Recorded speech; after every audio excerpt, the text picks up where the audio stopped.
Part 22. Lost. Once they were out of the throne room, Fluttershy spread her wings and arched her neck, letting out a deep, shuddering sigh. They were free. Before she could stop herself, she trotted closer to Applejack and wrapped her forelegs around her neck, seizing her in a hug. Hey there, sugar," Applejack chuckled, returning the hug before gently disentangling herself. The farm pony was grinning, but tilted her head in question all the same. "You okay?" "We both are, now," Fluttershy replied. "Quite a feat," Shadowtop added by way of agreement as they made their way through the palace halls once more.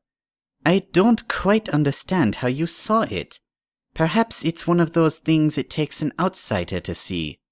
"Outsider," Tadar echoed with a smug grin of his own. "Such a gamble would shame most of those native to the bazaar, especially that Bluff." "Bluff?" Applejack asked. "The threat to stay whilst Fluttershy escaped," Tadar said. Applejack shrugged. "What Bluff?" "Applejack, you know I couldn't," Fluttershy stammered, her legs nearly failing her as she tried to keep pace with the still smiling Earth Pony. "Which is why I didn't tell you, 'cause you'd get your mane in a tangle over it," Applejack said. "Hardly matters now anyway."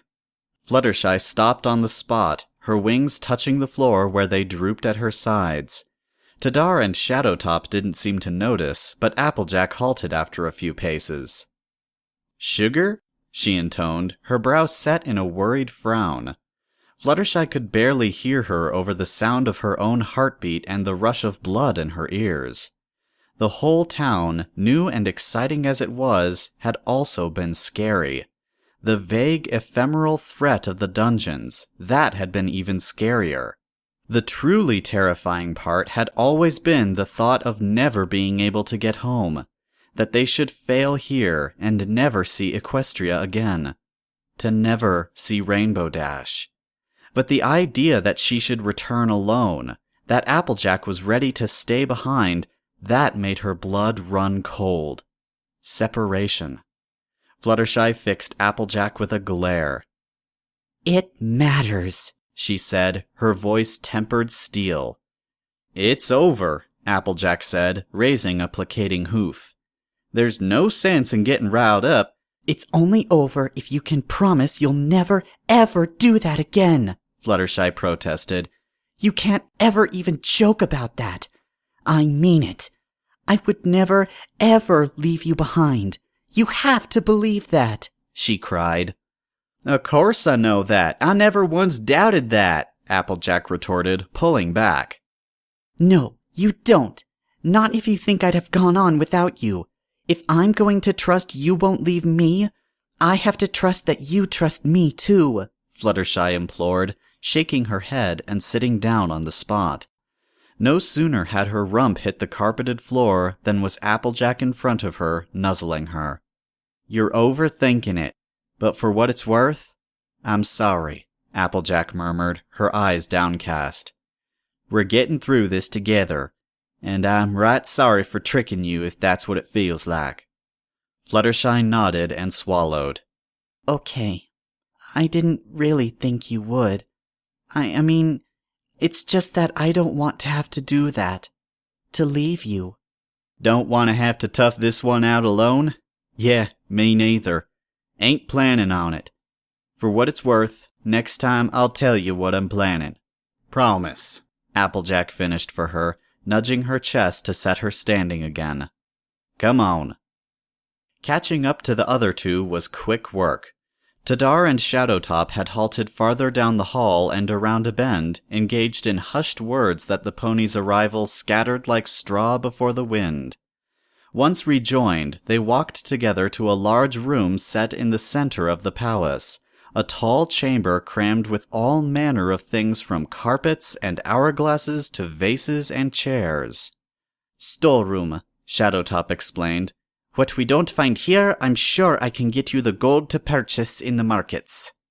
"And what you can't find in the bazaar's markets, well, odds are it doesn't exist," Tadar added. "I believe we had something of a list." Map, water, food, and shelter, Applejack agreed with a nod. Maybe we could get some new saddlebags too? Fluttershy asked. If it's not too much trouble. The ones we have are, well... She trailed off, pointedly looking at the pair Applejack wore. A piece of Applejack's heavier cloak was poking out from one of many holes. It was a miracle the hastily thrown together things had lasted so long. I'm sure we can find something suitable. Something made for a small camel or a large gazelle should fit you just fine. Shadowtop nodded, the gazelle craning her neck to look down the different aisles lined with shelves and poking through bins of cloth as she spoke. Map, though? I would have thought that was your area, Tadar. This is as far east as I have ever been, the zebra shrugged. I am not one for challenging the Dune Sea, but I've been hundreds of leagues west and north both, you know. Save your boasts, the gazelle grunted. A moment later, she lit up in a smile, darting over to grab a small, elegant bottle from a shelf. Gently, she put it down on the ground in front of the ponies. Fluttershy looked askance at her, and at a small nod, leaned forwards to inspect the curved glasswork. It looked like nothing special, though it was a very nice bottle. While I myself make no apologies, I believe this should be ample thanks for yelling at the prince and getting Tadar off my back by sending him south, the gazelle explained with a glance at a particularly sour-looking zebra. Tadar held his mock look of hurt for all of 3 seconds before he brightened. Oh, wait. This is the decanter the Rician envoy gifted the prince? Tadar asked. And in the 6 years since he got it, he's not used it once. Shadowtop nodded before turning to the ponies. This decanter will hold anything, it is said. Well, practically anything. The envoy said it was once used to drain a small lake. We're hardly, swimming in lakes here, so the prince wasn't very impressed. It's supposed to be very, very magical. I cannot believe he'd let such an artifact gather dust, Tadar interjected. Oh, goodness, Fluttershy said, taking a step back from it, suddenly afraid she'd accidentally step on it or ruin the doubtlessly very expensive thing. Are you sure it's okay? He won't miss it. If he does, I'll tell the truth. If he's not going to fire me over the worst breakfast interruption ever, he won't fire me because I tossed out his trash. Now, let's see about a map, shall we? It was awkward to find a good spot for farewells. The bazaar didn't have any city wall or real border, and its buildings gradually thinned out for almost a full league before the last of the outlying abodes were behind them, giving way to sand and stone alone. At a small tower staffed by a pair of red-cloaked guards, the cobblestone road they had been following disappeared, swallowed up by the sands. Applejack was the first to stop and turn around, so Fluttershy did the same, lining up next to her friend to face Shadowtop and Tadar. You are absolutely sure you don't want to stay a while? Tadar asked. It is no trouble at all, and if you have traveled as far as you say, another few nights of rest could do you good. Fluttershy shifted, working the new saddlebags they'd been provided with down her body a bit. It was a snug fit atop the thin and loose cloaks Tadar insisted they keep. When no pony spoke, she glanced over to find Applejack with her snout deep inside her own saddlebags. Fluttershy smiled back at Tadar and shook her head. It's a very nice offer, but we talked about it a little, and we really want to get going. Sorry. Proper clothes, light gem thingers, Applejack rattled off. Hardly anything to apologize for, Shadowtop commented with a low noise that might have been the beginnings of a chuckle. The map, compass, dried foods. Well, maybe not. But I guess we won't be seeing each other again. At least not soon, Fluttershy said, her smile faltering at the thought. I mean, when we get home, it's so far away and everything. Ah, don't say that, Tadar protested, taking a step forward to touch his forehead to hers. Just because I've never journeyed further east doesn't mean I won't want to. There's so much of the world to see, and who knows? Maybe I'll convince this here old relic to come with. The zebra nudged Shadowtop in the side, making the gazelle jump, then roll her eyes. I think that's rather unlikely. But I suppose odds are Tadar will get himself into some trouble that I need to help him out of, she retorted. Fancy canteen thinger, Fluttershy has the shelter and her cloak. Or you'll be working just as hard to get me into trouble, Tadar replied. In the short silence that followed, the two shared grins that didn't quite reach their eyes. Fluttershy brought a hoof to her mouth to stifle the budding giggle. Huh? Oh hey, you're coming to visit, Applejack said, the Earthmare apparently satisfied with her little inspection. Sorry? Tadar intoned. We owe you. This stuff couldn't have been cheap. Fancy saddlebags, she said, poking them. Clothes that are supposed to make you feel colder at day. I still don't understand that bit. And a magical flask thinger to boot? You gotta come by so we can repay you. Settle the debt. Was all Fluttershy managed, raising one leg half off the ground. Shadowtop snorted, an impressively loud sound for such a slight creature.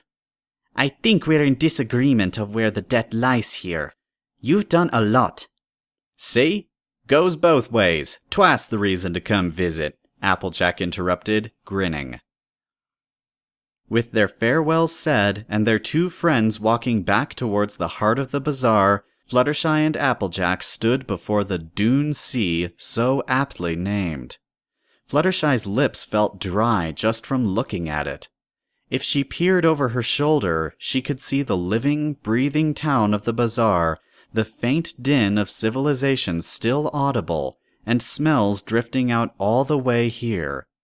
Ahead, there was only sand and a few rocky outcroppings to prevent total monotony. Fluttershy took a deep breath. Look at you, all ready to go, Applejack commented, looking up from where she had the map unfurled on the single last cobblestone offered by the terminated road. Fluttershy nodded. I'm really sorry. If you really wanted to stay for a bit, I'm sure we could have. Applejack shook her head. Figured spending the night would be good, that it wouldn't make much difference, but I meant it when I said it was fine. No need to keep fussing and apologizing. Right. Okay. Sorry, Fluttershy said, taking the 3 steps needed to look upon the large sheaf of parchment with her friend.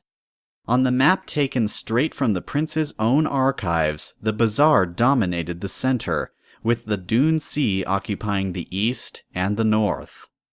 The desert made up a good portion of the map, annotated with various oases, and beyond, an equally vast area of hills and little trees marked something called the Emerald Frontier. If these 2 great swaths of land were frightening, there was one thing that gave Fluttershy hope. Past the desert and the forest, to the far top right of the parchment and beyond innumerable little symbols that made less sense than the last, a small area bordered on the edge of the map, an area simply called the Badlands. Do you really think it's the same Badlands? Fluttershy asked, not for the first time. Applejack didn't seem to care that they'd discussed it twice before. She smiled as she rolled up the map, grabbed it in her mouth, and stuffed it down one of her saddlebags.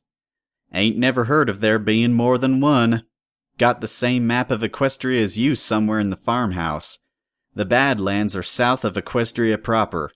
Want to get going? Fluttershy nodded eagerly, and just like that, they were off. The first 10 hoof steps were odd, the sensation of hot sand against her legs where it crept past her hooves not entirely pleasant. After the next 100 steps, Fluttershy had decided that walking in the dry sand wasn't at all something she was going to enjoy.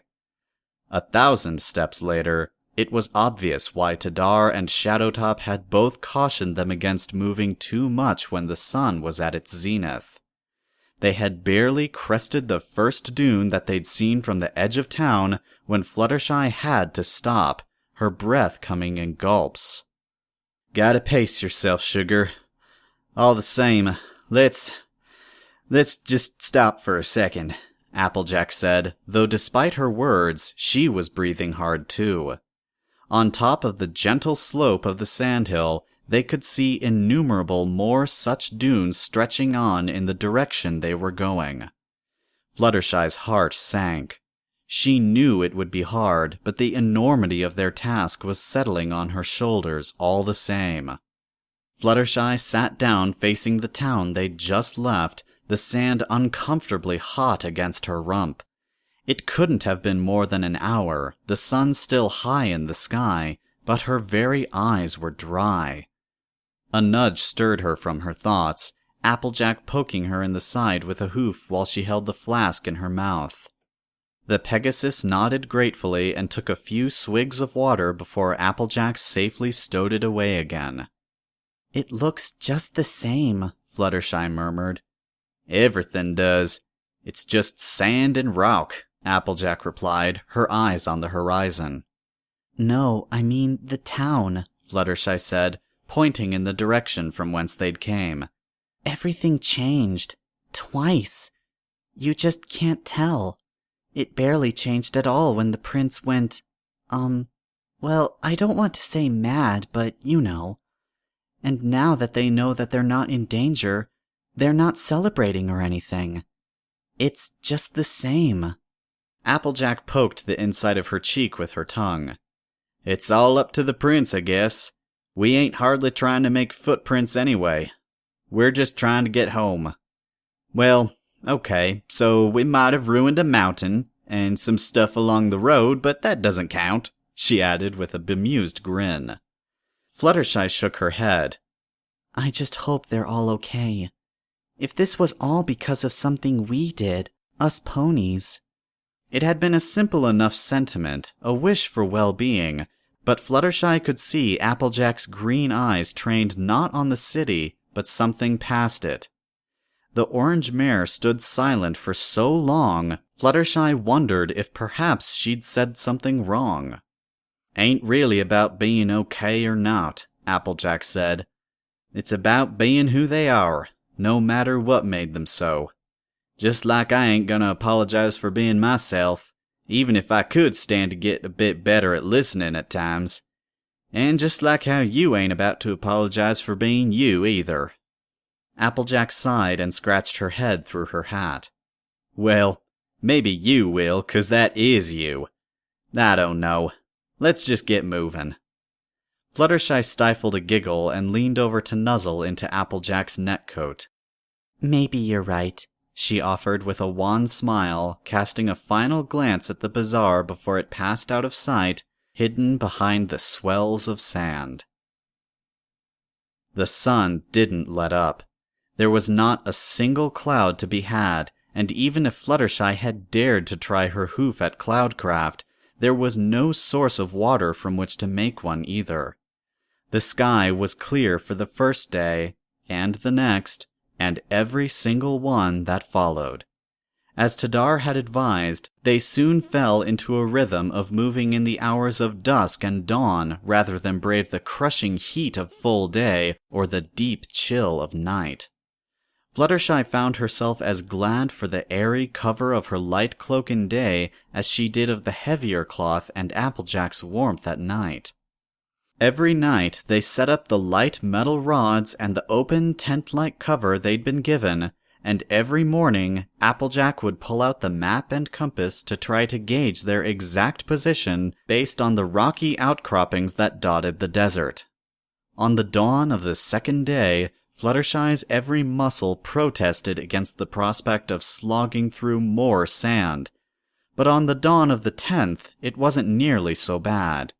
At least, it wasn't as bad as the way the heat worked its way into her brain. All conversation not done around the water canteen before bed was inane and half-baked, and the oases marked on the map were hardly what she had expected, little more than muddy, soggy watering holes with sour grass. The first real change wasn't one Fluttershy would ever have asked for. They had barely broken camp for the day, was it the 12th or the 13th, when she sneezed. "Bless you, sugar," Applejack said with a glance and a chortle as they climbed the first major dune of the day. Where yesterday they had walked in the shadow of some sand-washed rocks, today it was all golden sand. "If you go and catch a cold here, I might just laugh," she added. "Sorry," Fluttershy giggled.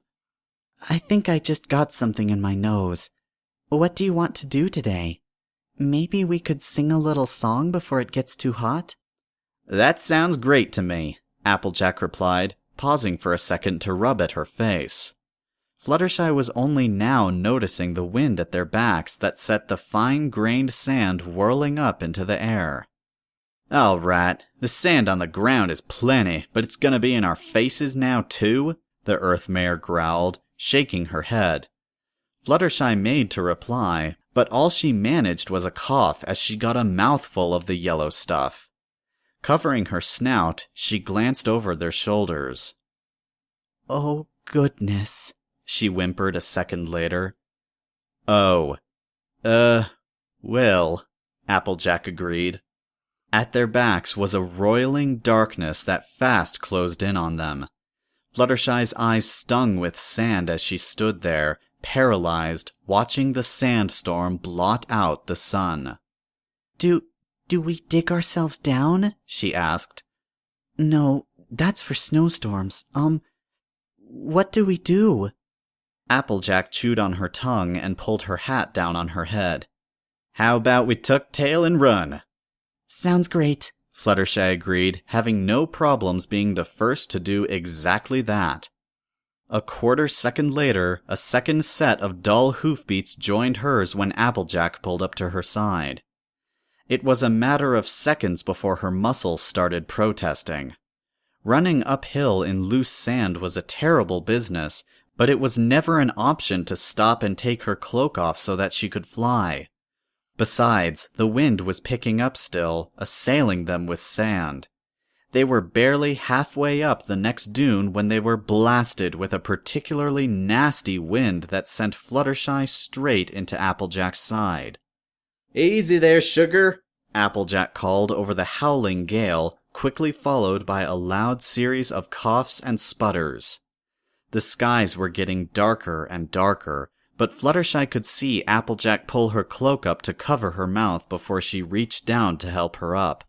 After a little fidgeting, the Pegasus did the same. The sand still stung even through their clothes, far past being annoying and uncomfortable and well into the territory of being painful. "This is terrible," Fluttershy cried. "What do we do? We can't set up our tent," she coughed. "Just keep walking," Applejack called. And so, without much in the way of options, they did just that. All around, the world was a terrifying, howling mass of pale darkness, and every step was harder than the last. Galloping wasn't an option any longer. Fluttershy was sure she would be blown away if she didn't properly brace herself against the wind. "I can't feel my face," Fluttershy murmured, closing her eyes and leaning against Applejack as she walked. Sand was trickling down her neck inside of her hood, and her friend made no reply. Together, they walked on in as much silence as could ever be had. When Fluttershy stumbled, Applejack helped her up, and when Applejack fell, Fluttershy did what she could to get her back on her hooves. It was impossible to tell how much time had passed, but finally they crested the dune and began their descent on the other side, only to find there was no relief to be had. The storm did not abate in the least. Rather, it seemed to pick up. Fluttershy was just about to suggest they do something or anything, be that sit down and give up or whatever else, when Applejack slowed down at her side. "What is it?" Fluttershy asked, trying hard to be heard over the raging storm. That's the question, ain't it? Applejack retorted, gesturing ahead. Fluttershy squinted against the whirling sand, trying to see what it was she saw, but all she could make out was a large, looming shadow ahead, something vast and darker than the sandstorm that plagued them.